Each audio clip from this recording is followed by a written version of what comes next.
That's what you remember, or is that's all we discussed? That's what I remember. Yeah. A mix of both. Huh? A mix of both. A mix of both. A mix of both. Why?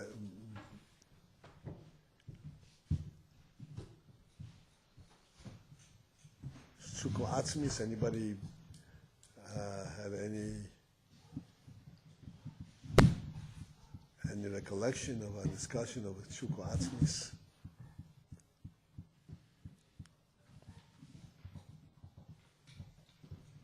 We spoke about Melech. It was that Melech has everything like what he can want. Yeah. Like it's an integration, like what he wants to. Okay. And He didn't answer it. I think. yeah, well, sure we answered. I mean, this was like a rhetorical question. Right.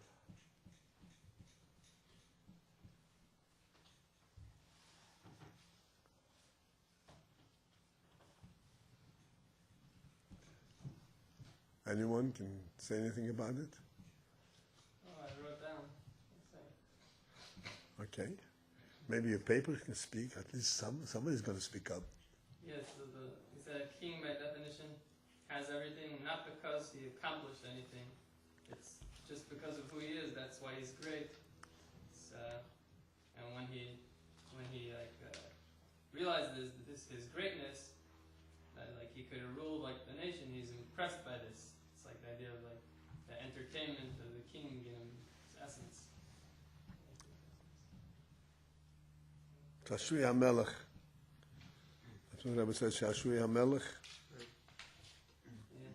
Don't the people give him the kingship, and then when he becomes king, he's the king over people, but he's a king because there are people giving it to him, kind of?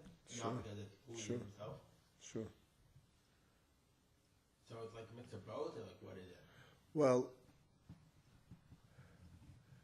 the people solicit the Melucha. Solicit. You know what solicit means?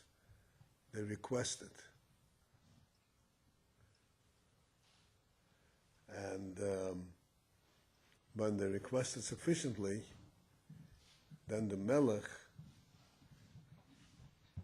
reflects back and realizes that indeed he's got something to give them. That's when he realizes what is, recognizes his own capacity, his own greatness.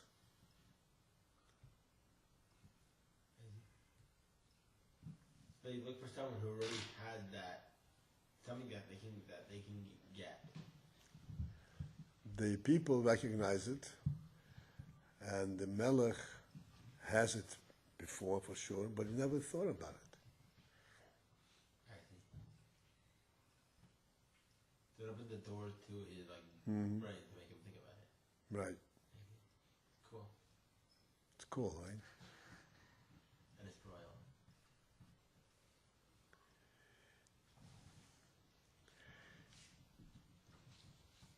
What is the point which we are trying to identify? The reason we are digging into this is that what is the significance of all that? Okay, it works this way, it works that way. What's so significant about this inyan that it's Hashui HaMelech Be'atzmusi?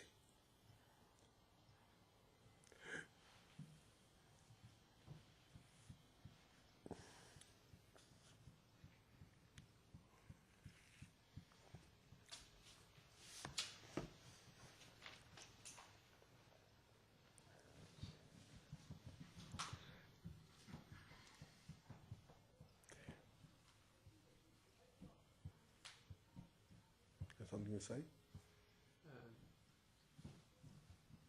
don't know, because it doesn't depend like internal obstacles. The what? It's not doesn't depend on internal obstacles, external, sorry. on anything. That's Musa. Right.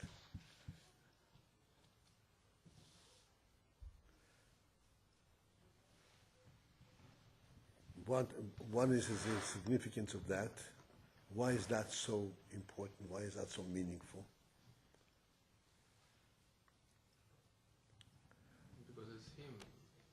It's real him. A real. Real him. Real. No, how he is. Okay. Right. Okay. Thank you. Okay. So now can you elaborate on it? Elaborate. Elaborate. Can you develop it? Can you explain it in human terms? You know, like a mushal. It's so a. It brings in MAAMAR the dwelling place of a person. That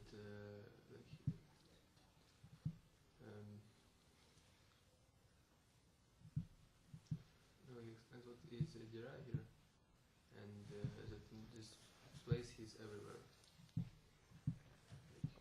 He's not us, it's him, how he is.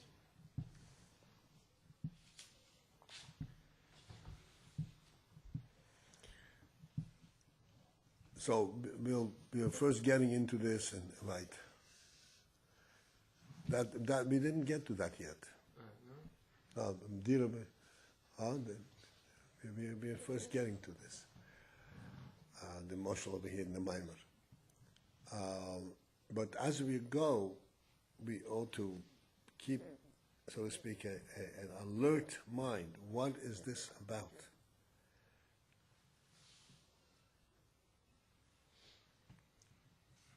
When two people take a marshal, when two people get together and they enjoy each other's company because they have similar insights, they have intellect and they have intellectual things to discuss. They can spend hours together and enjoy each other's company immensely. And really, it's not that they appreciate each other, they appreciate each other's intellect. You understand? It's not the person-to-person thing. It's just the experience of discussing things in depth and having a back and forth, somebody commenting and somebody challenging and answering, and this whole thing, it's a very enjoyable process. But it's not the person-to-person relationship. So what we are pointing out, that this was a tshuka that the Rebbe had, and we don't know any reason why Hashem had this tshuka. Which means, what does it mean to us? That this is a tshuka that represents Himself, not the reason why He had it. That's why you say it, it's His personal desire. And therefore, our presence in the world, our involvement in this, directly relates us to Him Himself, because this is His personal desire. It's not just His seichel or His midos or other qualities or other reasons. There is no other reason. What does the world represent? It represents Hashem's personal desire. Therefore, it brings Hashem personally into this world.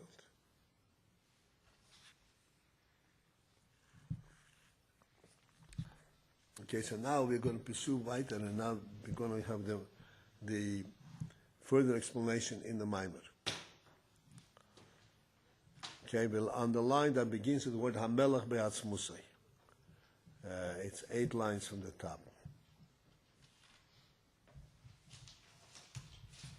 9 lines from the top. Okay? V'nimtzo, thus it comes out. Ma she'omru Razal, that this which the Chazal say, she'nishtoikek la'HaKodesh Baruch Hu livroisei, that HaKodesh Baruch Hu had a desire to create the world. Hui inyan echod is actually, inyan echod is one thing, is very similar, closely related, im ma she'omru, with that which they said in a different expression, shenisava HaKodesh Baruch Hu liyis le'dira b'tachteini. That HaKadosh Baruch Hu desired to have a dira b'tachteini. That's what you said before. That the world, that the tachlis hakavona, the ultimate kavona in creation of the world, is because HaKadosh Baruch Hu had the desire to have a dira b'tachteini. So we have these two statements from the Chazal regarding the creation of the world. One says that the HaKadosh Baruch Hu nisav dira b'tachteini. One says that nishtoike HaKadosh Baruch Hu an livroisei. Actually, we're saying that these two statements are very similar. They're one and the same thing. How are they the same thing? So, the inyan for nishtoike, the tshuka, the desire, we already explained that this refers to a desire that has no external reason. It's a desire that comes from inside, from he himself. It is his personal desire. Shashui amela be'atzmus. Huh? Again, you say one point again. Tshuka. So we have two statements.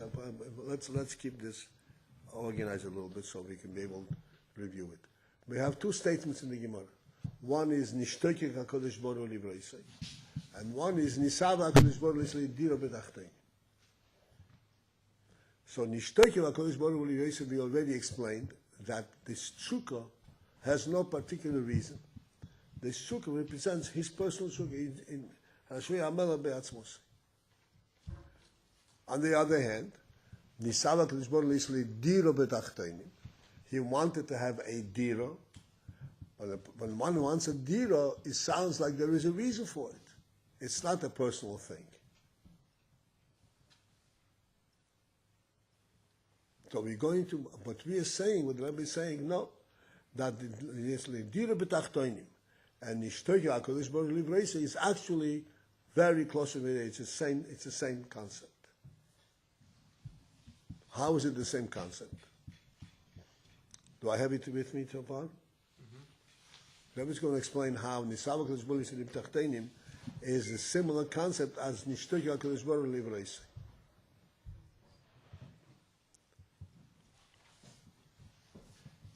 So Rabbi goes on and explains like this: the inyan dira b'tachtenim, because the principle of a dira b'tachtenim, that Hashem wanted to have a dira in the lowest elements. Moira, that also indicates al hamshocho atzmis. It also points to a hamshocho atzmis, to something that comes and brings down the very essence. Just like the tshuka is something which is said is a tshuka atzmis, dira also indicates of a hamshocha atzmis. That's something that brings down the etzem. How so? So the Rabbi explains with a moshel. As for example, Odom Hador B'tei Habayis, a person who lives in a house.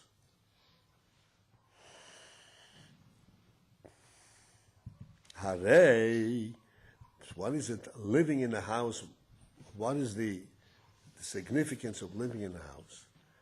That it is that kol atzmuso yehu b'tei habayis. What is present in the house?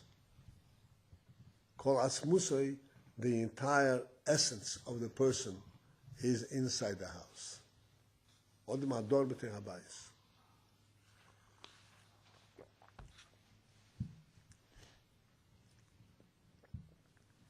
Therefore, just as when we said before that Nishtoikega, that Nishtoikega had the desire to create it, that this tshuka is something which represents a tshuka atzmis, and him, an essential, a personal tshuka. Dira betachtoinim, dira also refers to something which is the etzem. As in the example of a person living in a house, in a dira. So, let us discuss this Indian. The Rebbe says it very briefly, that when a person lives in a dira, so kol atzmusai hu b'tei habayis, his whole essence is in the house. But we have to now think into this and understand what is the significance. This is a mashal which we should be able to understand with all the, so to speak, bells and whistles. What is the significance of saying that the person, the whole person, b'tei habayis, is kol atzmusai is b'tei habayis. Slowly we have to get an idea of what it means by the word etzem, atzmusai. It says, kol atzmusai is b'tei habayis. His whole essence is in the house. What does that mean? In the house, a person has all his furnishings. He has all his clothing. He has all his food. And he has all his needs. He has his library, and so forth. And therefore, you could say that a person is in the house in order to use, to take part and to benefit from all these things. When he has to eat, where does he go? He goes to his house. He has to sleep, where does he go to? He goes to his house.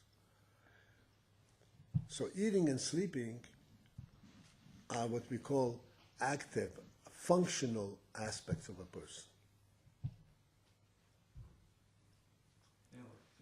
Because if the person wants to learn, the best place wouldn't be his house. Wouldn't be his house, right? Right. So You go to Bismedrish, right. where a chaver is. That's right. So we're saying that the whole person's essence is saying. Very good. So in other words, he's not going to necessarily do all of his activities in the house, Right. such as learning or playing baseball. Right. Another example, right? Right.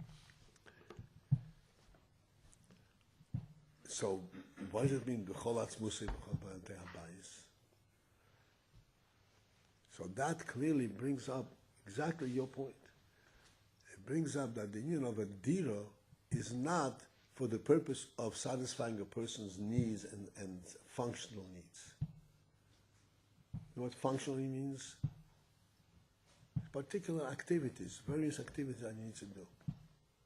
Not necessarily, that's not what defines a house, a dira.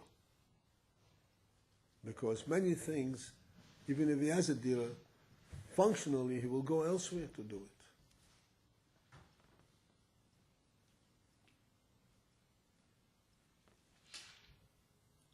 What then is so special about a dira?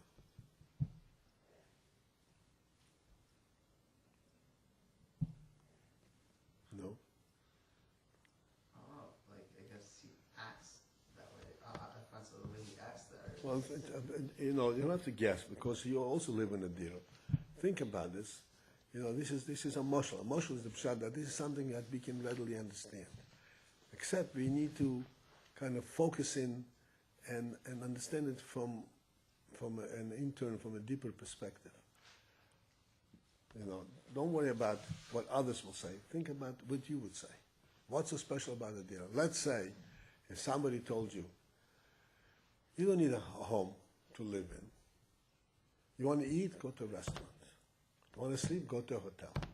I'll pay for it. I'll pay for your restaurant. I'll pay for your hotel. I'll pay for your storage. You know, there's commercial storage houses.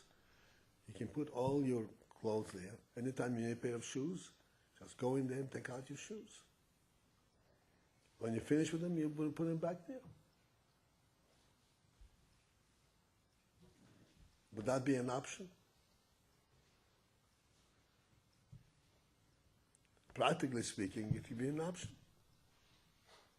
Practically, in other words, you can accomplish all of these things this way.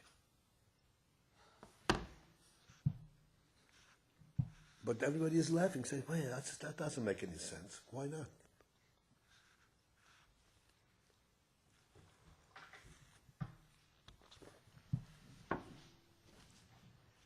I don't know, I feel like emotionally happy there.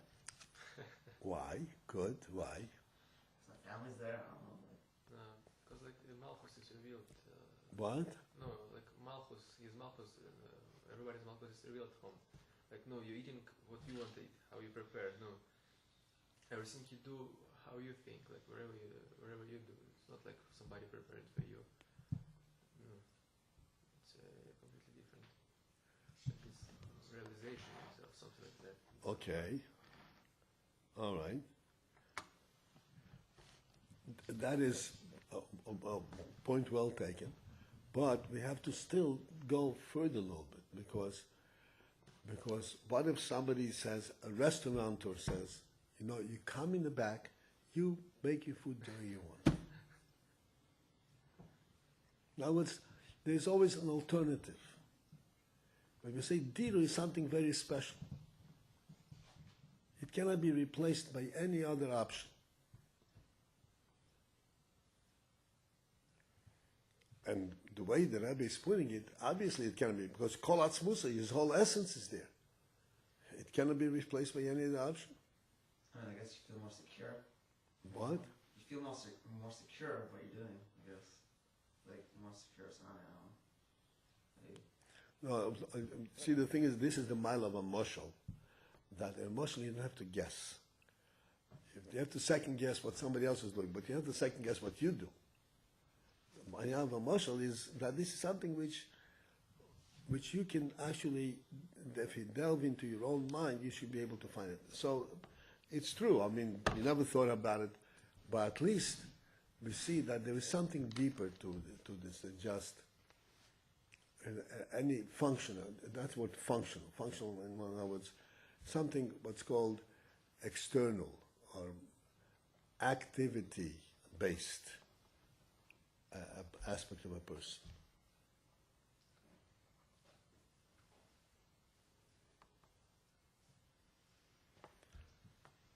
And the explanation is, clearly what the Rabbi is saying, kol atzmusei dor behadiro.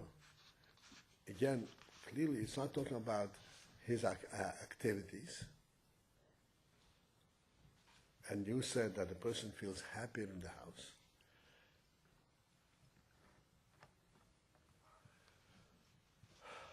The feeling in the house is not only because his friends are there and his family is there and he has company there. Again, that can be elsewhere as well. Dino, kol atzmusa means nothing else can substitute for this experience.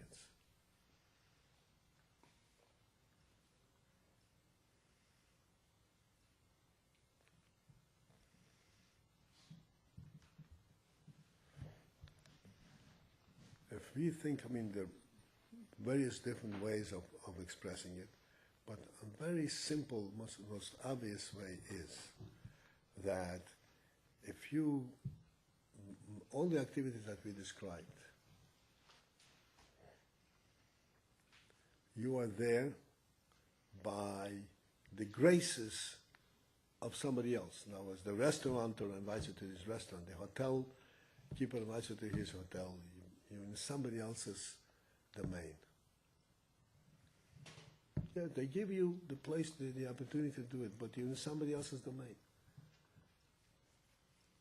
It's not you.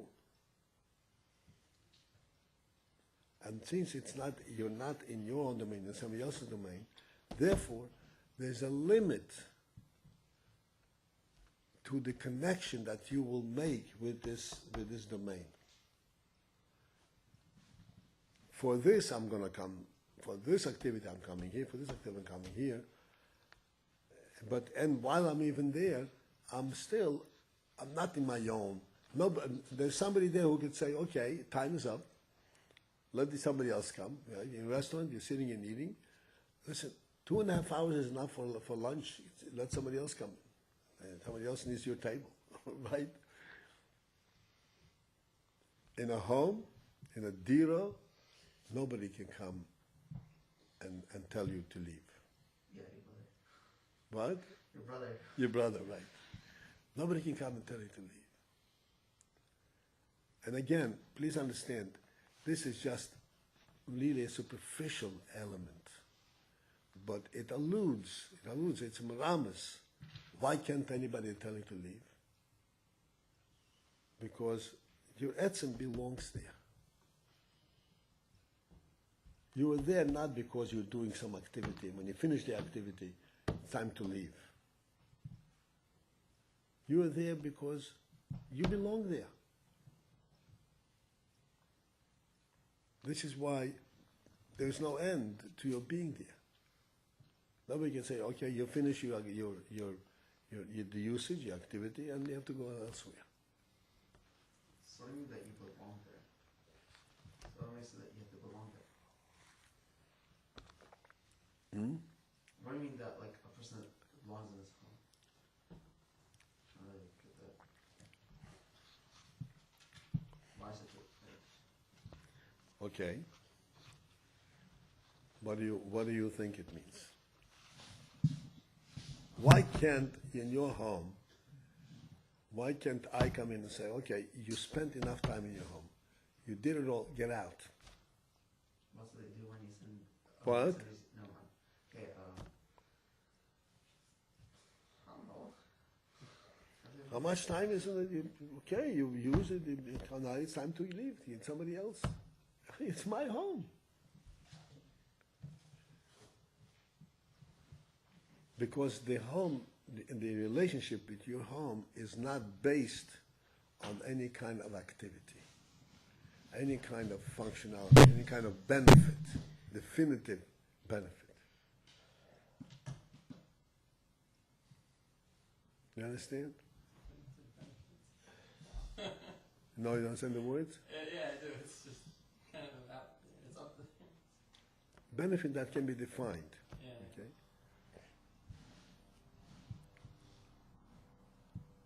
That means that the dira is something which houses your essence. This is just essence. Essence is not something that can be defined by any kind of a function.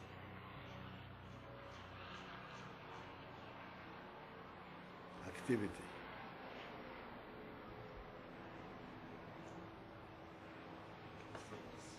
Huh? Yeah, it's I don't know.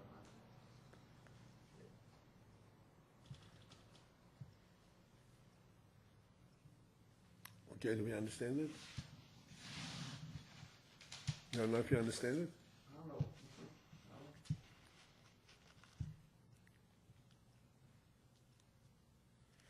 I want to ask you a question. I'd like you guys to begin to understand these things. A human being has a dira, has a dwelling place where he lives. Can you think of any other creature that has a similar relationship to a place? A bird. A bird? A nest. Fine, well, changes actually every few months. Yeah, like that. Okay.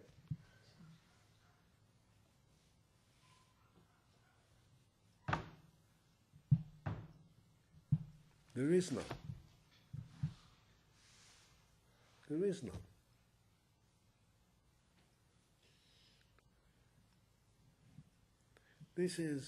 That's why the motion over here is Odom Hador B'tei Habayis. This is exclusively a human aspect.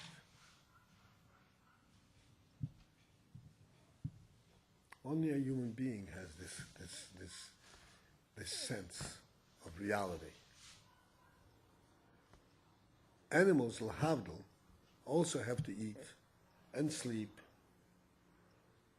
and have, sometimes some of them have to protect themselves against the elements. They crawl under the rocks to protect against the snow and the cold. They have to have all kinds of different things, different protection.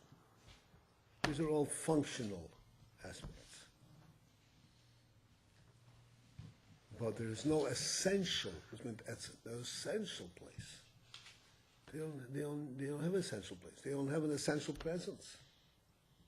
Only a human being has an essential presence. A presence that is not dependent on his activity, on his value, on his worth. Like we spoke the other day, a person, Rahman al-Islam, who is in the very last moments of his life.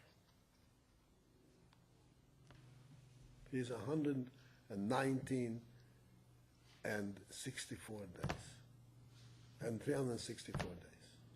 119 years and 364 days. One more day, and this is his 120 years. And he's lying there in this bed and totally dysfunctional. He just breathes, but he's totally incapable of doing anything. He can't move a limb. Would you say that this human being is alive? What? Yes and no. Well, so you have to understand. It's important to understand. This human being is 100% alive. Not only is he 100% alive, but the halacha, the Torah says, that if somebody comes and troubles this person, because this human being on that stage is so sensitive and so incapable of withstanding, of resisting anything, any challenge would challenge him already more than his capacity, and he may lose his life. You have to leave him totally alone, perfect quiet, perfect at peace. And anybody who disturbs that peace, he may be, so to speak, hastening his passing, and he's guilty of murder. If he did it indirectly, it's one thing, but if he did it directly, he came over, he moved his hand, he moved his foot, he may be guilty of murder.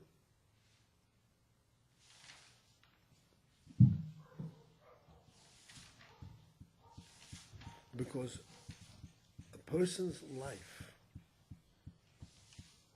is not measured by his activity capability.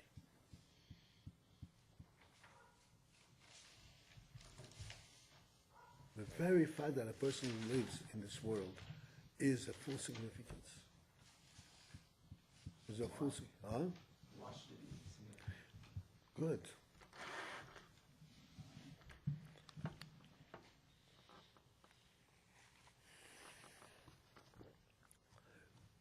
So, obviously, why should it be? It's a very, very broad subject, and eventually we'll talk about it a lot. But for starter, for a simple point for you to hold on to, because this human being in this stage is aware of God,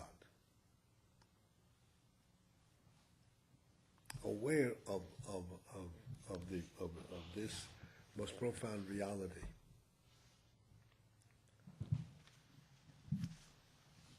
This is what a human being is different than all other animals. I've been mentioned many times. Should it be a whole world? Remember that discussion? Should it be a whole world of millions of animals?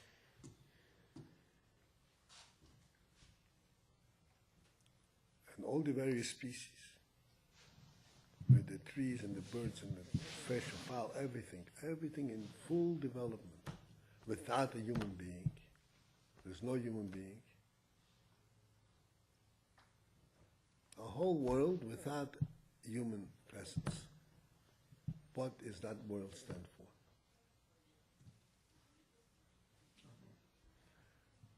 Thank you. But even if the person doesn't do anything, except that he thinks, except that he knows that there's a God, the presence of every. So what does that accomplish? Good question. But we readily recognize, okay, this is what called intelligence. You can ask questions, there are two levels in intelligence. There's Chochmah and Bina. In Chochmah, we realize that is the truth. And Bina requires us to focus into that realization and say, why does it make me think that this is true? What's behind it? How do I break it open? It's like a closed box. It's true. Like you yourself said, without a human being, it's nothing. And with a human being, it's a real world. Now you have a valid question, but why? That question comes on top of that realization. It doesn't question that realization. It doesn't put doubt in that. Because you still know that this is true. You see it's true. But you ought to focus in and try to understand and break open this box, so to speak. This is about Chochmah and Bina, the combination. And try to understand what made me say that. That without a human being, it is totally meaningless. And with a human being, it's a whole world.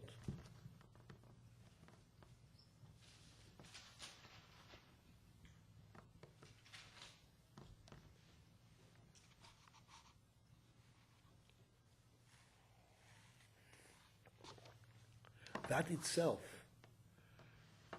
should help us to focus in and understand in our own mind what we realize what a human being is. In other words, I'm saying that your question, why, is not a question that questions your answer. It's a rhetorical question that says, okay, what's so special about the human being?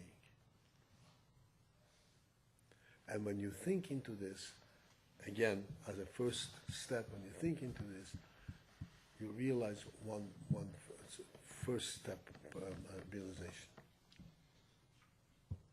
That the human being perceives life as a reality.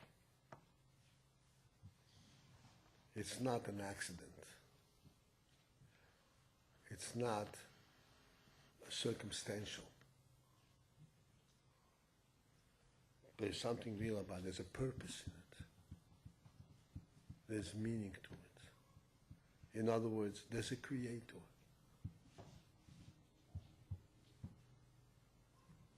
That's what human being, that's what we realize. A person looks at things different than an animal.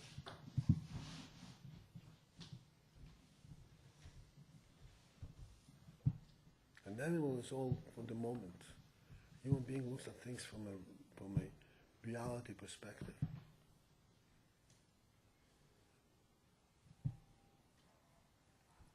And this is why he's different, and this is why his coming into the world changes the whole perspective of the world. He's not changing the animals. What? He's not changing the animals, though. No, it changes the world. The animal then becomes subservient. You know what subservient means?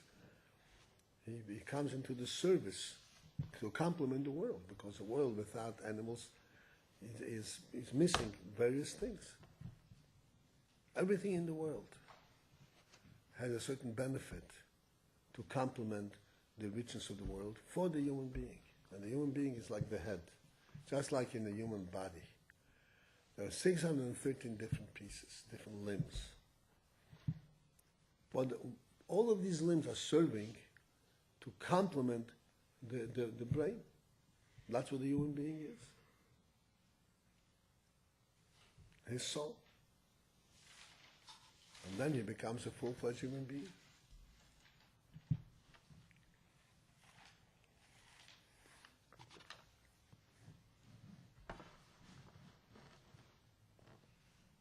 So, this element, that there's a true presence, which is true only by the human being,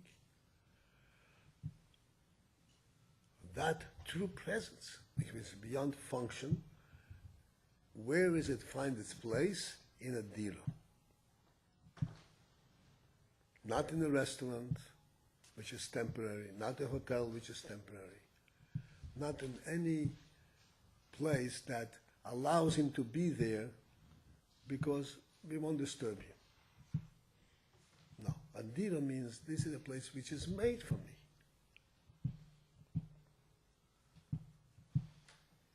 That is when a human being finds like that. That's when he feels happy. He said that's when he finds his place.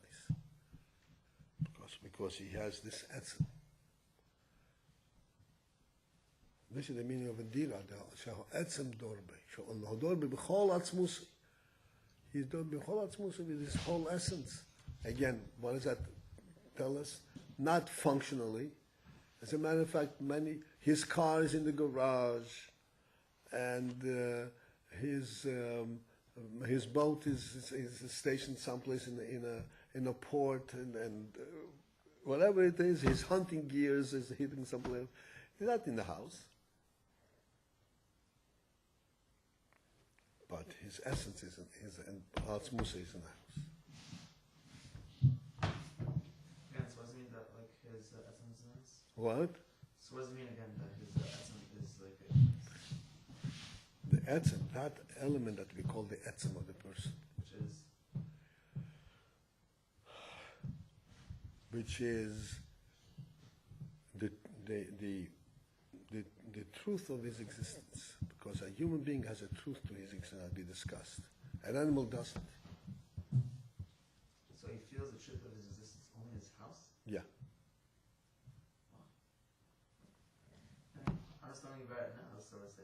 No, you can ask me why, but think about this and you'll see a person who doesn't have a house feels very uncomfortable.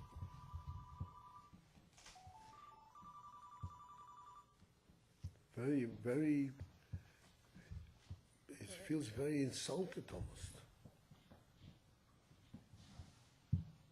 A homeless person is not a person.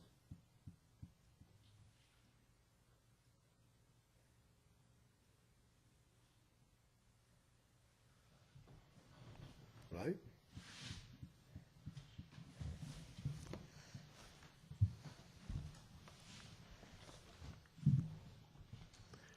Okay, so now we can continue, right?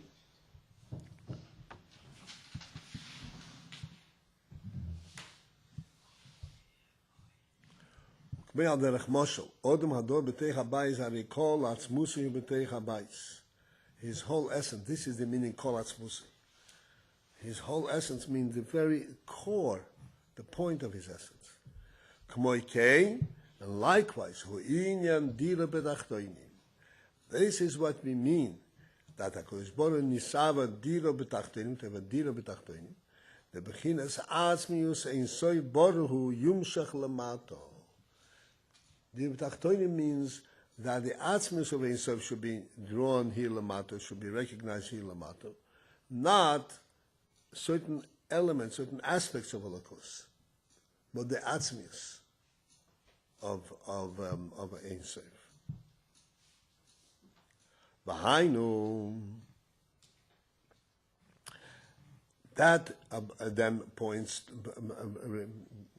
refers to the fact, Mashenishom es Yisrael, but how is this taiva, this desire to have a dira b'tachtenim, how is this fulfilled? So the atzmis in sof should be nimshach lamata. How is it accomplished?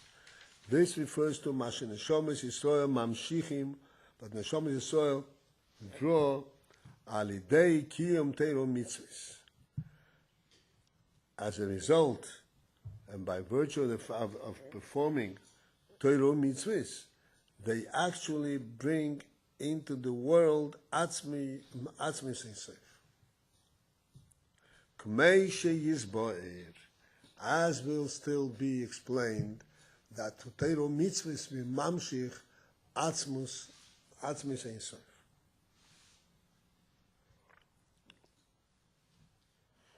So, since this is K'meishi Yisboy, this is still first going to come up a little later, but to give us a little bit of a handle and to appreciate what we are going to find later, just want to point out a couple of points, and obvious points, so we would see what this is actually leading to. Torah mitzvahs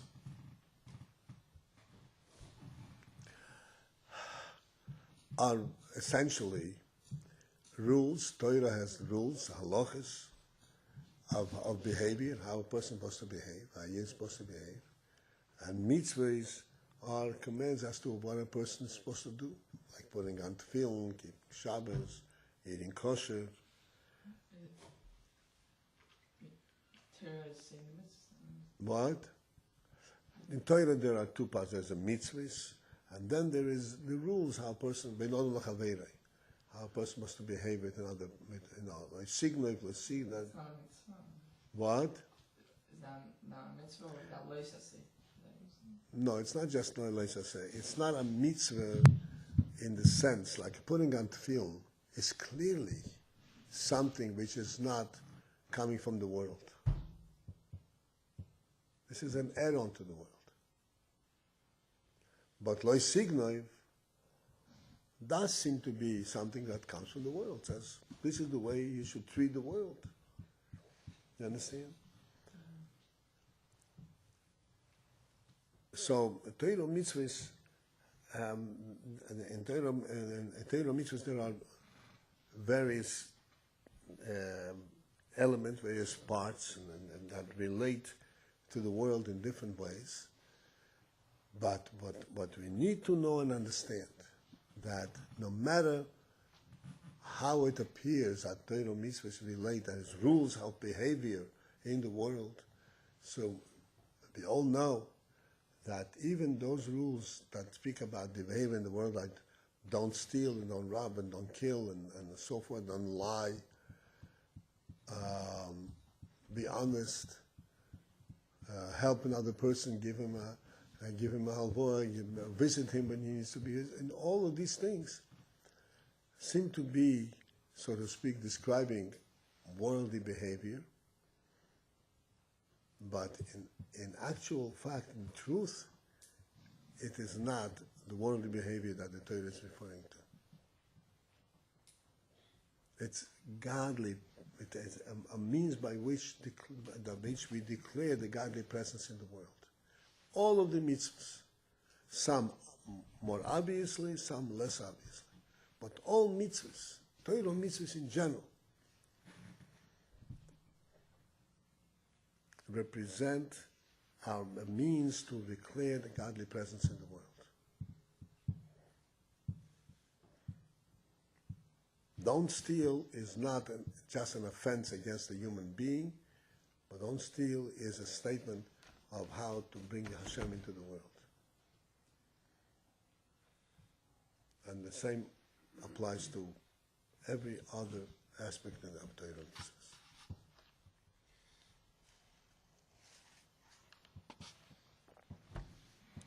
Which we will discuss when we come to it. But I just wanted to explain. Torah mitzvah, this is what brings Atzmos Holocaust, Atzmos Ein Sof. And it's not, like I said, this is not just that apiseichel, this is how you're supposed to behave. This is the private. It's not a seichelic thing. It's a principle, a godly principle that says don't steal. It's a godly principle that says don't kill. It's a godly principle that says eat kosher, keep Shabbos, put on tefillin.